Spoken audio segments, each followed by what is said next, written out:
Respon saya yang mungkin tidak tepat amat seperti yang Anda kehendaki, karena orang yang bertanya selalu sudah punya jawabannya. Jadi yang pertama, soal kepemimpinan Jokowi menurut saya tidak usah dipikirin. Sudahlah, kerja keras, sayangi anak, jadi orang yang baik ya. Sebab kalau Anda mau ngomong pemerintahan Indonesia, Anda tidak punya data. Anda cuma dengar-dengar di Facebook, di Twitter, di koran, yang semua itu tidak bisa dipertanggungjawabkan. Saya kalau disuruh menyalahkan, itu dataku oke banget. Dan kalau saya menyalahkan itu dengan data-data, itu tidak menambah kemaslahatan, tidak menyembuhkan apa-apa, mek nambahi wong ngelundase. Jadi menurut saya, mbok sudah, ndak usah dipikirin itu. Wong Anda sudah jauh-jauh ke sini itu karena memang belum benar di Indonesia. Sampai Anda ke sini gitu loh. Kalau benar kan ndak mungkin ke sini, wong Indonesia negara paling kaya segala-galanya. Ada manajemen yang salah, ya. Ini bisa complicated kalau dijelaskan. Maka sampai rakyatnya terlempar-lempar ke seluruh permukaan bumi. Nah, manajemen yang salah ini kalau memang mau diomongin, ayo berhenti kerja, bikin lembaga penelitian benar-benar. Saya kasih data sungguh-sungguh.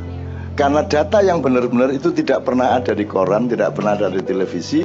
Dan kalau Anda mendengarkan CNN atau media-media massa internasional, mereka semua sudah difilter berdasarkan kepentingan mereka, kebutuhan mereka. Jadi sudahlah Bu, saya sama Mbak Novia ini nyuwun sewu sudah 16 tahun tidak langganan koran dan tidak nonton TV Indonesia. Karena saya tahu yang sebenarnya bagaimana. Saya tidak mau mubazir nonton jamaah gini-gini kesel uripku. Jadi di rumah saya tidak ada koran dan tidak ada TV Indonesia. Saya cuma pakai TV kabel khusus untuk studinya anak-anak, misalnya National Geographic gitu ya. Terus apa satunya Mbak Fia? Pokoknya yang sifatnya studi, penelitian dan data, fakta ya.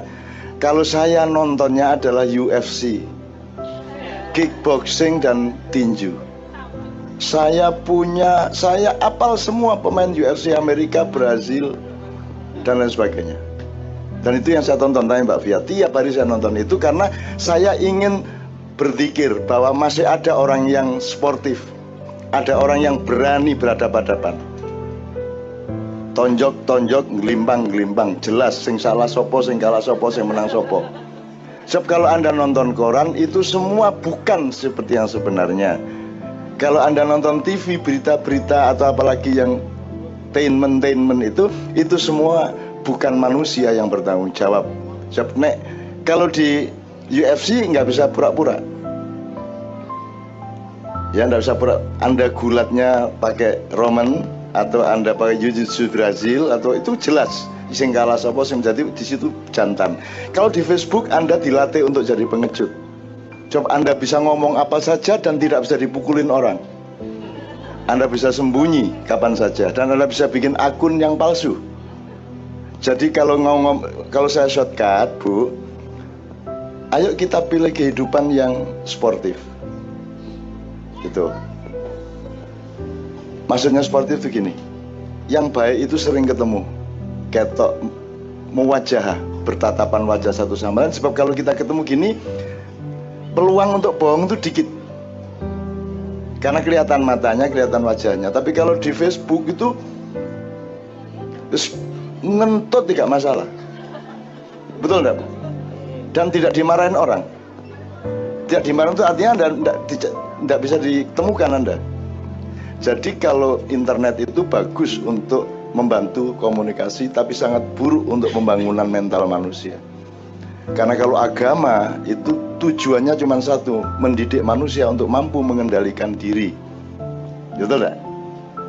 Jadi kenapa Anda sholat 5 waktu? Supaya Anda setiap kali punya ritme untuk mengendalikan dirimu. Ayo bangun, ayo wudhu, ayo sholat, ayo berhenti, ayo terus. Itu kan seperti militer. Sementara kalau internet pekerjaannya adalah memberi peluang kepada Anda untuk melampiaskan. Betul enggak? Terus kadek direm wis ngomong apa ae wis. Bohong enggak, ngomong apa iso. Jadi Tolong ambil kuncinya. Jangan memasuki suatu sistem atau suatu keadaan yang membuat Anda melampiaskan. Tapi dekat-dekatlah dengan sesama sahabat yang membuat Anda mengendalikan. Karena Islam itu mengendalikan, kalau internet itu melampiaskan. Padahal hidup itu kan kudu pinter ngegas, kudu pinter ngerem. Nah sekarang kalau Anda di internet tidak ada reme. Betul enggak? Di Facebook tidak ada remnya. Nanti suatu hari akan ada aplikasi di mana Anda terpaksa harus ngerem. Karena akan kelihatan Anda benar apa tidak di dalam aplikasi itu. Tapi itu kapan-kapan.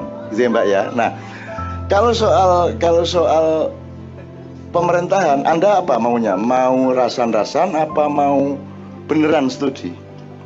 Nek beneran studi punya waktu kok? Nggak punya toh? Punya waktu bener untuk mempelajari. Sekarang sampean sudah tahu. Awalnya dulu ketika awal kampanye maunya Jokowi itu bagaimana? Ekonominya sudah tahu faktanya. Sudah tahu. Mandu.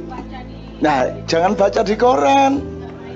Nggak bisa. Saya waktu kesini mau bawa semua itu, tanya Mbak Via, tapi semene Pak. Jadi saya punya datanya semua, yang Prabowo, yang Jokowi, yang di belakang Prabowo, yang di belakang Jokowi, sampai taipan-taipan nasional, internasional, regional. Dan semua yang Anda ketahui lewat koran-koran itu ojo diwoco, ikut taek itu. Ambulin entut itu. Ngerti baunya entut, Bu? Entut sampai ke Anda apanya? Baunya. Tapi Anda bisa ngelihat warnanya? Bisa ngelihat sumbernya? Kalau bunyi baru ketahuan. Kalau enggak bunyi, tes. Nah, jadi isinya media massa itu adalah bau kentut. Kita harus nyari siapa yang kentut sebenarnya. Nomor 2, kenapa kok kentut? Kok baunya seperti itu?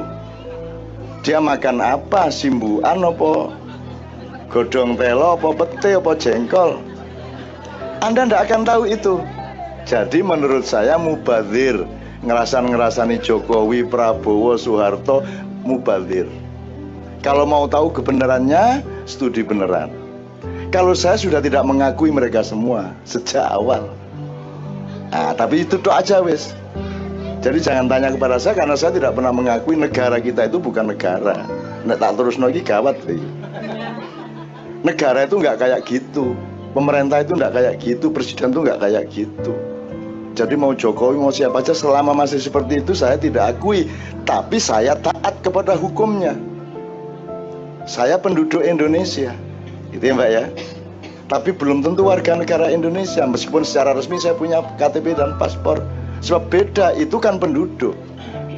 Di sini ada citizen, ada nationality. Kalau penduduk, yang penting saya tinggal di situ, saya tidak melanggar aturan, selesai. Tapi kalau warga negara berarti kan warga dari negara, betul enggak? Jamaah masjid. Kalau jamaah masjid, si jamaah harus tahu masjidnya itu bagaimana kan gitu. Baru dia jadi jamaah. Nah, warga juga harus ngecek negaranya bagaimana, baru dia jadi warganya. Negarane gorong bener kok dadi wargane. Bahwa ada administrasi, paspor, green card dan seterusnya itu administrasi, tapi hakikatnya sebenarnya belum negara dia. Makanya nek dipelajari ngeluh dewe sampean. Nama Indonesia harus dipelajari, itu sak buku gede kok Indonesia. Gitu ya Mbak ya, oke. Jadi intinya menurut saya Mbak nggak usah dipikirin, nggak usah rasan-rasanan soal gitu. Itu ngerasani anu aja, ngerasani keindahannya Allah, menangisi Rasulullah, gitu-gitu aja menurut saya.